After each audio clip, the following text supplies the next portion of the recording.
उन्होंने कहा था मेकिंग इंडिया करेंगे, ये तो पूरा फेकिंग इंडिया कर दिए कि बेटी बचाओ बेटी पढ़ाओ।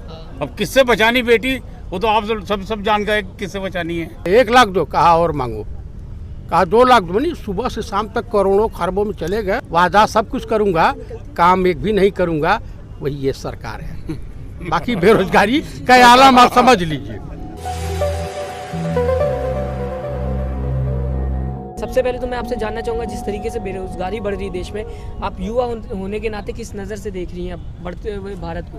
लोग सड़कों पे उतर रहे हैं, जो नए जनरेशन है वो सड़कों पे उतर रही है, उनके पास रोजगार नहीं है। और मोदी जी का बोलने के मुताबिक कि उन लोगों में, न्यू जनरेशन में जोश दिलाया गया था कि मोदी सरकार आएंगी तो यानी अच्छे दिन आएंगे, युवा को रोजगार मिलेगा, 2 करोड़ रोजगार हर साल दिया जाएगा। आज हमारे इधर की अगर 2 करोड़ रोजगार वो कहाँ है? और जो रोजगार थे, जो कंपनियां चलती थी, BSNL, ये दुनिया भर की जो कंपनियां थी, उसको प्राइवेटाइजेशन करके आधे से ज़्यादा को तो ख़त्म कर दिया गया नोटबंदी करके। लेकिन ये डिजिटल इंडिया की तरफ भी तो देश जा रहा है। अगर कहा जाए तो जियो जब से आ गया है, तब से कहीं ना कहीं ये बताया जाता है कि इंटरनेट कोने कोने तक। बताइए, जियो किसका है? अंबानी का।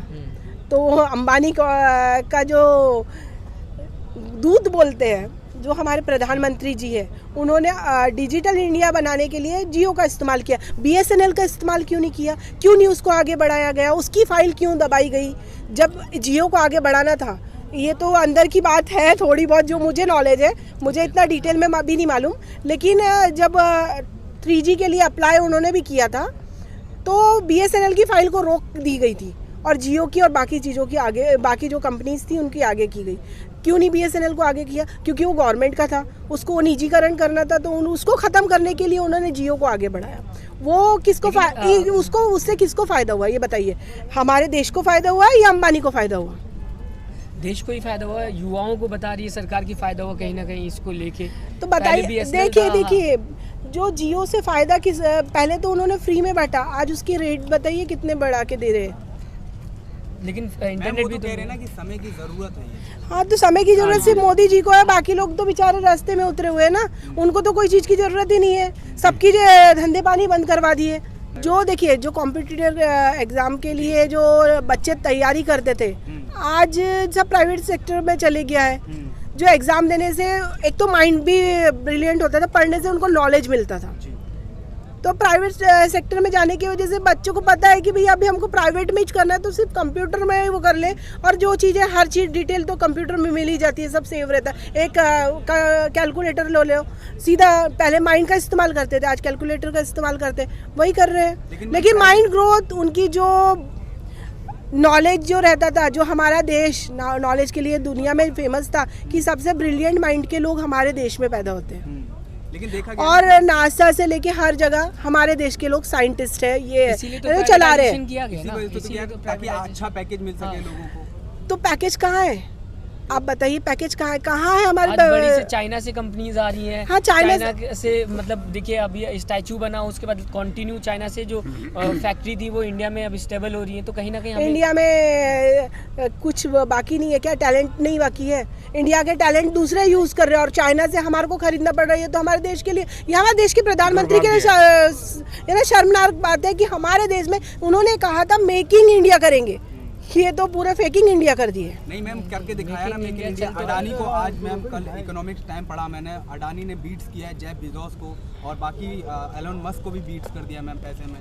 तो इस पे तो इंडिया बढ़ा है ना। हाँ, तो वो सिर्फ अंबानी तो अडानी अंबानी बढ़ रहे ना, बाकी तो कौन बढ़ रहा है ये बताइए? बाकी किसका नाम है? पहले देखिए, समाचार सुनते थे ना तो हर नेताओं के नाम आते थे, आज मोदी, अमित शाह और उसके सिवा कोई दूसरे नाम नहीं आते आगे। लेकिन इंटरेस्टिंग तो होती है ना डिबेट, आजकल लगातार 1 घंटे तक देखता है इंसान। ये भी तो समझिए, मजा भी तो आती है आजकल लोगों को। देखिए, मजा लेना अलग बात है, डिबेट होती है, मजा लेना अलग बात है, और सजा भुगत रहे हैं, ये सब दिख रहा है लोगों को। मजा तो हम थोड़े देर का एंटरटेनमेंट करने के लिए, मजा तो हर चीज में, वो तो बना ही हुआ था पहले से, समाचार का बना हुआ था कि भैया देश ने उसकी। मैम, आप कितने दिन से यहाँ आ रहे हैं? मैं 3 महीने से आ रही हूँ, बेरोजगारी पे हुई रेगुलर, यानी मैं जाती हूँ फिर वापस आती हूँ। आप दिल्ली में ही रहते हैं फिलहाल? अभी तो दिल्ली में हूँ, दक्षिणपुरी में। अच्छा, तो क्यों खिंचे चले आते हैं यहाँ? भाई, मुझे इन लोगों के सपोर्ट के लिए, इनको सपोर्ट करने के लिए कि अगर एक एक देश का वासी जुड़ता है तो मजबूती बढ़ती है। अच्छा, आपको ऐसा लगता है? हाँ, क्योंकि एक लकड़ी हमने तो सुना है ना, एक लकड़ी को कोई भी तोड़ सकता है। अगर देश की पूरी लकड़ी मिल जाए तो गट्ठे को कौन तोड़ेगा। बिल्कुल बिल्कुल। तो आप भी कोई स्टूडेंट है, किसी की तैयारी कर रहे हैं आप? जी नहीं, मैं एक सोशल वर्कर हूँ। सोशल वर्कर हैं आप? जी। अच्छा अच्छा। तो क्या लग रहा है आपको कि किसान इतने कम क्यों हो गए? अभी तो वो खेती का समय है, वो भी तो ज़रूरी है। नहीं तो हमारा देश तो जो खाने का जो उन्होंने तो टारगेट ही करके रखा है कि हमारे देश को बर्बाद करना है, तो वो भी ज़रूरी है कि ना अनाज की ज़रूरत तो सभी पूरे देश को है। एक के वजह से पूरों को तो भूखा नहीं मारा जा सकता ना। आप एक महिला है, सोशल वर्कर भी हैं, बेटी बचाओ बेटी पढ़ाओ पे आप क्या कहना चाहेंगे? क्या नारा सक्षम हुआ? बेटी बचाओ बेटी पढ़ाओ का नारा तो सक्षम तो बिल्कुल ही नहीं हुआ, क्योंकि उन्होंने बेटी को पढ़ाने बोले, पहले पढ़ाने के नाम से बाहर निकाला, और उसके बाद उसके जब बाहर निकली तो उसके साथ गलत हरकतें होने शुरू हो गई। आपने वो कश्मीर में हुआ था, हाँ हाथरस में हुआ, वो तो पढ़ाई का, वो छोटी बच्चियाँ थी ना, वो तो कोई इतनी बड़ी लड़कियाँ नहीं थी, तो उनके साथ फिर क्यों हुआ ये सब चीज़ें। और उसको न्याय देने की जगह उनके खिलाफ हुआ, ये सरकार बोलती है। नहीं, बाद में कह दिया ना उन्होंने, बचाओ बेटी बचाओ, यानी बीजेपी वालों से बचाओ। अच्छा। चिड़िया मंद हो गया, वो हो गए सारे के सारे। नारा उनका दूसरा था ना, वो तो आपने देखा होगा कि बेटी बचाओ बेटी पढ़ाओ। अब किससे बचानी बेटी, वो तो आप सब जान गए किससे बचानी है। अच्छा, आपको लगता है जिस देश की प्रधानमंत्री इंदिरा गांधी जैसी रही है, उस देश में बेटियां भी अब सक्षम है। उनको कहिए कि वो अपने घर को बचाए पहले। हमारे देश की जो बेटियां हैं ना, वो अपना घर भी बचा लेंगी, अपने आप को भी बचाने की ताकत मैम, आप रखती एक महिला हैं, कंगना रनौत हर चीज़ पे टिप्पणी करती हैं मैम, चाहे वो बेरोजगारों को बंदर कह दिया, किसानों को खालिस्तानी कह दिया, उनके लिए आप क्या कहना चाहेंगे? कि कंगना रनावत जी ये नहीं जानती है कि वो भी एक लड़की है। जी, इसीलिए बिल्कुल ठीक है, वो नहीं जानती है।